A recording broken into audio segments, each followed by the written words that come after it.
Hey guys. Uh, Sorry, the bed is doing some noise. It's all bad. I'm sitting on this bed right now. Okay, uh, yeah. I hope you don't hear noise because I'm not alone. I'm at my grandma's house and I was like, I kind of miss YouTube. I kind of miss doing videos. YouTube is going pretty good so far. More people are tuning in, watching my videos, which today randomly I really appreciate. When you already watch my other videos, you know that I have a lot of, I wouldn't say mood swings, but I have moments where I just suddenly get depressed. And then I have moments where I feel excited again, not in an extreme way, not in a like manic way, but like I'm a really calm person, but I don't know, I just have, it just comes and goes, and I just accepted it right now. And um so if when I say like I'm really invested into YouTube, you have to understand that on the next day I could really be unmotivated about it, and I just let it be like that. I don't force myself to do YouTube because I don't want to force myself to do something except for stuff I have to do, like working out, sleeping, eating, cleaning, and taking care of my hygiene, of my like showering and working. That's the only stuff I have to do. Everything else is my choice. And I just want to do stuff when I really care about it. So because then it's the only moment where it becomes meaningful, because I think you should live a balanced happy life. Creating happiness in your life is meaningful. And yeah, that's really important. We could also talk about what is a meaningful story in one video. That would be a pretty interesting topic to talk about. You could make essays about it. We never stop learning. And I wanted also to say that, have to think for a second what I wanted to say, that I don't write down topics that I want to talk about. Um, I don't do that because it's a waste of time for me. And I'm when I sit down doing a video, I always think of a topic when I sit down, and most of the time I come up with something out of my head. It's pretty easy for me to just figure out a topic I could talk about. So I don't write stuff down because I don't want to treat YouTube too much as a job. I just don't want to sit down the whole time and write down stuff that I never will do, because I just want to talk about stuff that I really want to talk about right now. I don't want to talk about stuff that I feel like I have to talk about, but I don't care about it in the moment. And I'm getting stable more stable every fucking day, every fucking week. But yeah, okay. So this was a little bit start of the video. Now we're gonna get into the actual topic. So for the people who don't know, I'm a webtoon artist or a webcomic artist or a manga artist, how you wanna call me, I don't care. And I'm drawing the webtoon Stonebreaker. If you want to check it out, it's on in the description of my YouTube channel. You can check it out there. There's the link. And yeah. Okay. So, I'm a storyteller for a long while ago. Already when I think my whole life I told stories. Already when I was a kid, I was crafting stories with a friend. Even kindergarten, I was inventing stories. And so I'm pretty used to telling stories. When you start off as a kid, you can improve a lot. And the thing is, a kid doesn't have to read books about it. A kid just creates stuff. And sometimes kids create it in a much more positive way than adults do, because kids don't overthink so much. Kids are just blunt, they're just really honest and direct. So if you want to know who I am, I'm storytelling. I did it my whole life, so the more you do it, the better you get in it. So it didn't just started with me starting this comic this year, I was crafting stories much longer. The thing is, I always started to draw comics, but I never finished them. But I was always building my stories, building concepts, figuring out a world building, sketching down how to write an interesting plot. I just practiced that a lot, Sometimes I was starting to write some chapters of a book that I never finished, I did stuff here and there, and that already gave me a strong perspective on storytelling and actually trained me and actually knowing what I'm doing. I can tell you much more about this in another video, but just for you guys to know who I am, And it's the craft I put in, but also the person I am, also my whole past I have, how I was growing up as a kid influences my storytelling a lot. And in the end, maybe I'm just a smart kid. I don't know. Because I think my storytelling is really good. I'm pretty sure when a year passes, I'm gonna look at my chapters and I improved much more in my storytelling. But I think only sorry, English is not my main language. I think that my storytelling is already good. Yeah. But this is what someone says that just started off getting serious about working on their manga. So of course, the more I do it, the more I learn and the more I actually know what I'm doing. And yeah. So how to be a good storyteller. I still have to figure out how to do videos. I'm not used. I did a bunch of videos, but I'm gonna improve in talking and figuring out how to actually talk in a video normally too. I improved already a lot, so yeah. So one thing that is really important is be aware that readers will connect with your emotion. So don't approach a storytelling just like a story. Approach it as a big building of or a big puzzle of a lot of your personal emotions. And if you are putting your own personal emotions in it, there will be people connecting to it. Because you are human and we are humans, and it's much simpler than you think. Especially in the days today. I think a lot of people had a hard 2025 year. I see that a lot online, that a lot of people suffered. So I'm gonna tell you, I don't know why I'm crying right now.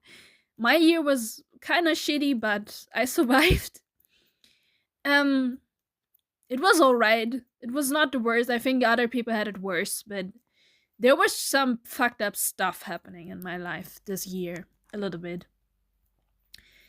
But I'm getting through it. Well, when people have a hard life, they don't ask for a lot, and this is the thing.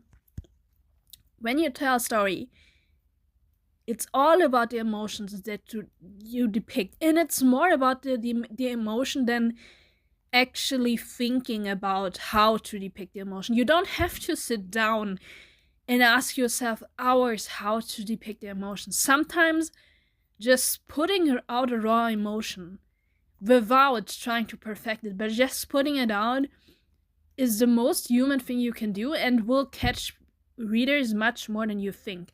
I think a lot of authors overthink how to craft something perfect.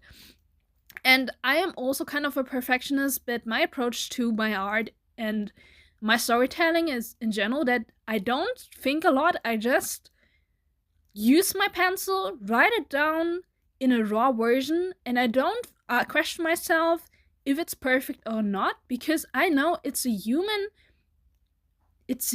piece. I show on a paper right now. I show in my comic, and that's already enough. The more you perfection something, the more artificial it can become, because sometimes you're losing your whole human side because you're trying to impress people. You know, you're trying to show them something artistic, something that is like, you know, it's like looking at pretty art, but there is nothing unique about it. You know, for example, the author of Soul Eater. He is a based artist, I would say. He can draw, but he is not so popular because he has art like Miura from Berserk. He is so popular because his style is so unique. So it's not really about him trying to be the best artist in the world. It's more about who you are. And that is much easier to approach. And I think if you are doing a lot of sport and you are a healthy human being, you become much more spontaneous and you don't overthink and question yourself so much, and you just put it down and keep going, because you have to tell a story and you have a limited lifetime. So you can't sit for like 1 week on one piece of page. I mean, you can do it. That's your kind of art, and I think there's still value to it. Don't get me wrong, it's just a different approach that I would do, but you could get a lot of more interesting stuff done if you would just care less, you know? You should care less and free your mind, because it will make you happier in the end, and you will realize that people still care. I think artists question way too much how to be perfect, and they don't realize that people ask for much less. And I don't mean that you should create something good, of course. You shouldn't be lazy, but you should care about your art, and it should have meaning, but don't be afraid to show off your raw emotions. I think, especially in the current zeitgeist, we need a lot of more raw emotions. I think this is the reason why works like Evangelion are so popular, because I think, if I'm correct, I'm not 100% sure, but I heard that the author of Evangelion was putting his raw emotion into Evangelion, and you really can feel that.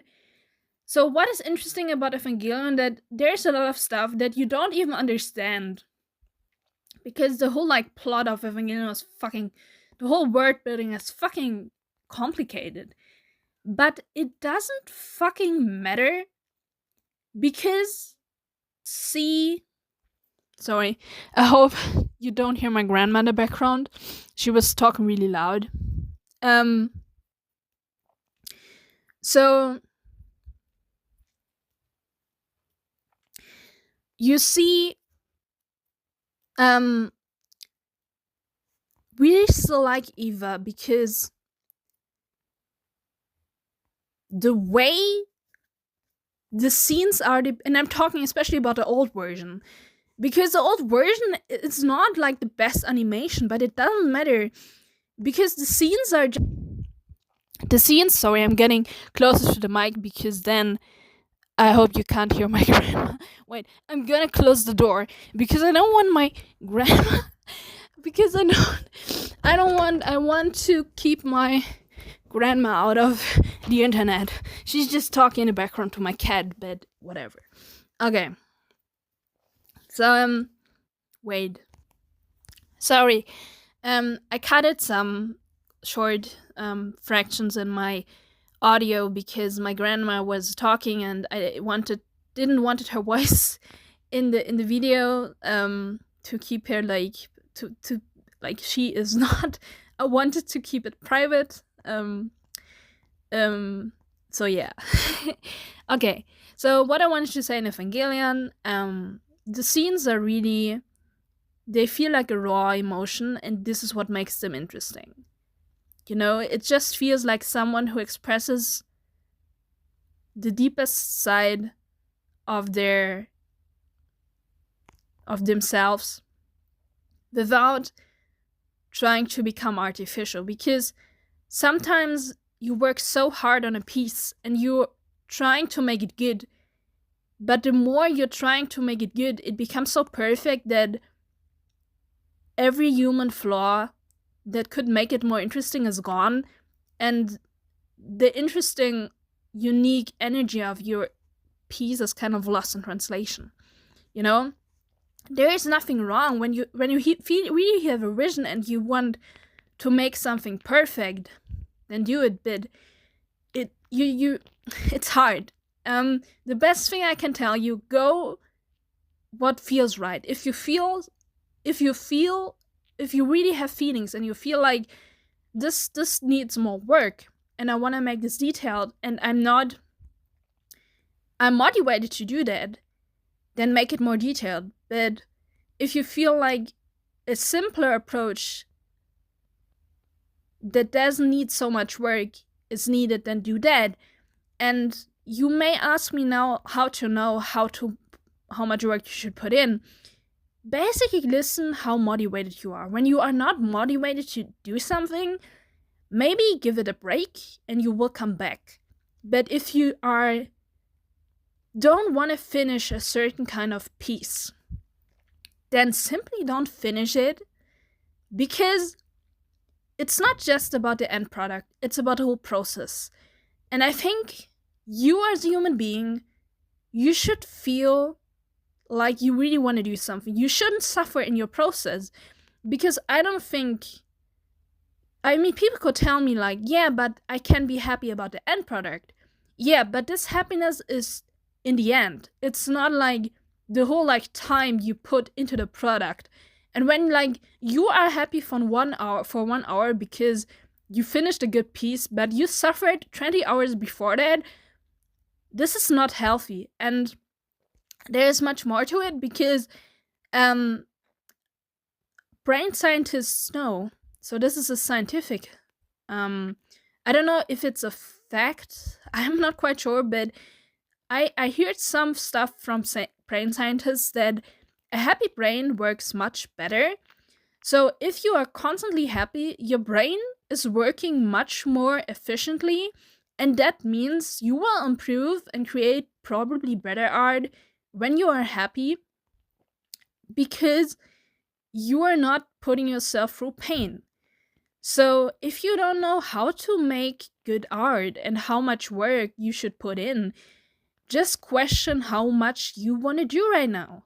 It's not just about the paper and the drawing or the storytelling, it's about you. It's about your health. And it's much more about you than the art. Because if you are not healthy, but your art is good, well, it doesn't. People can lose you because you're working so much. That I don't know, like, imagine if you have children, you can't put so much work into your art, you have to take care of your children, you know? And a baby is more important than a piece of art. And of course, I tell you this, but I know that I don't want to tell like Japanese artists to work less, because I wish they could do that, but it's really unrealistic. And the thing is, in Japan, they have an overworking culture, so I don't want to tell Japanese. It would be really foolish of me to tell Japanese artists to work less, because they are in a country where they're forced to work that much, So, but I just wish it would be better if Japanese artists would have a better work-life balance. But that means like basically changing Japanese politics in a whole, and I'm not a politician. I can't change the world. I'm not a savior, but I just wish those people the best, and this is the only thing I can do. You can just pray, that's it. Um so I just want to keep that clear, because I think if you know a little bit about the manga industry, you are aware that manga artists are suffering a lot. And I think manga art is still good. Even though those people suffer, their art is still good. But is it fair that they suffer so much for working so hard for a piece of art, but the whole person is suffering behind it? Is this I don't think this is how it should be. You know? Okay. So be aware that readers connect with your emotion. Your emotion is important. And as I said, if you ask me how to approach that, don't really ask for how, just take a pencil and start doing it and approach it a little bit like a diary. And if it makes you feel uncomfortable to tell something really private, then cut it out. Don't be afraid. Don't sit there a lot of years and figuring out what you are, what your meaning is. Meaning is, you know, what people consider meaningful is a really subjective topic. So you don't have to get a master in philosophy to be a good storyteller, you know? It's a lot easier than you think. Just approach it like you would do as a kid, because they just draw stuff that they like. They just create stuff that they think is cool, and they're impressed by stuff much easier. And that's not a stupid thing. That's actually a really important trait. And just, if you want to know what you should write, just write something that makes you exciting, something that you think is cool. If you think something is cool, that is alright. You don't have to be smart. People try so hard to be smart in their stories. You don't have to write a smart story to make it a good story. It's good story is not better just because it's smart. The most important thing about the story that it has to be entertaining. And you of course can learn techniques about entertainment and how to make something entertaining. That's a good thing, but do it because you want to. Sorry, I had to do a break because my cat was complaining. Okay. Because storytelling is another way of communication, and that's the next point. So don't just see storytelling as an abstract thing.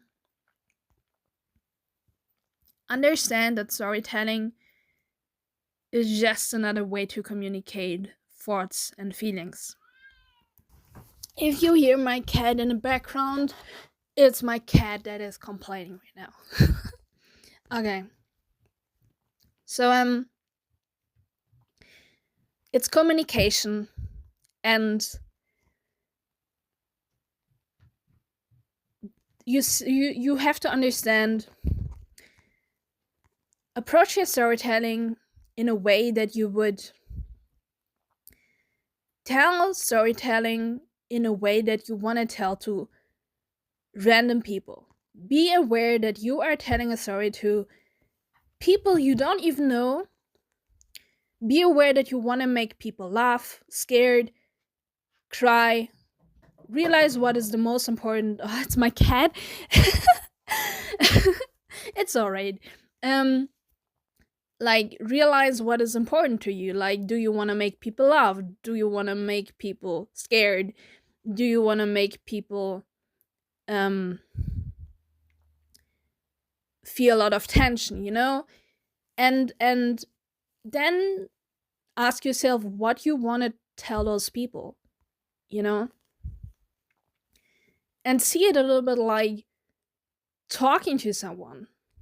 It feels like, think about when you have something in your heart and you want to tell it a certain friend, and then you're gonna go to this friend and you're gonna tell them. And this is how you should approach storytelling too, in a way. Just that it's not just for your friend, but a bunch of people you don't even know. but it's still like this, it can be a little bit the same approach. That there's just something you want to tell, and that's enough. And people want to tell different stuff, and you don't even, it's not about why or like the reason. You can question a reason if you want to, but you don't have to question a reason. Your storytelling doesn't have to be reasonable.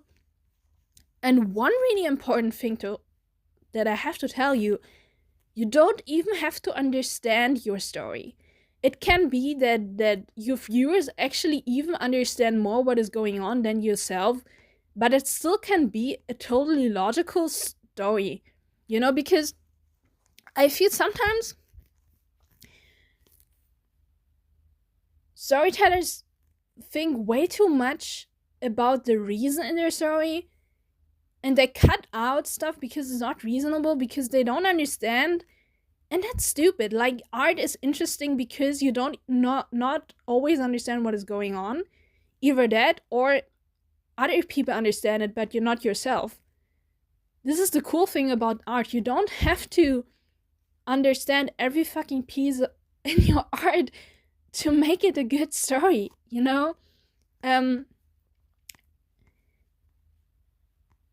This is just a basic saying, that it's much more complicated than that, because you still have to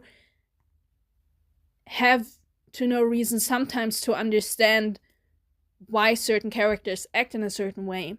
But it really depends, and I'm gonna tell you, the more you are doing storytelling, the more you understand how to approach every technique in which way, and you can break rules, and you have to understand the rules, of course, first to break the rules. So to understand the rules, I would suggest you to just do what you like, but also approach it in a simple way. Start with simple stuff,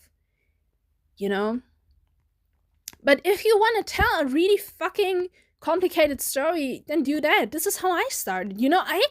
I was putting just stuff in my story that I loved, and it was a plot that was so fucking complicated in the end that it didn't even make a lot of sense, but I learned so much through it. So I think doing what you like is the most important thing, even if it's a really hard thing, because some people could be like, yeah, I don't want to tell simple stuff because it's not fun for me. Then don't do that, But I can tell you, over the years of storytelling, you will learn that there can be a lot of value in just telling simple situations, because it depends in how you depict them, Yeah. So this was a little bit of advice I can give you. I actually plan to talk about much more stuff, but when I end up talking about a certain point, there's so many thoughts coming into my head, and I talk about so many details that the video is already pretty long. So I'm gonna stop the video for now and gonna keep those points for the next video.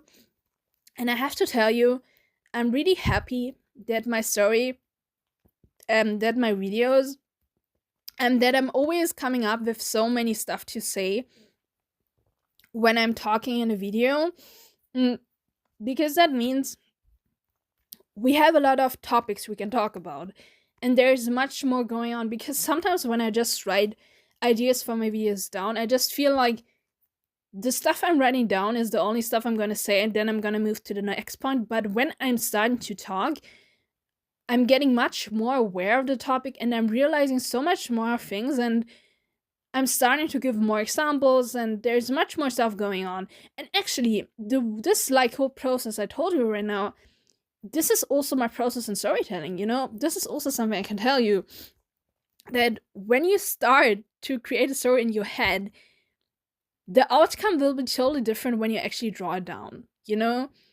And you should keep your work open. You shouldn't like construct a piece and stay hardcore to the plot.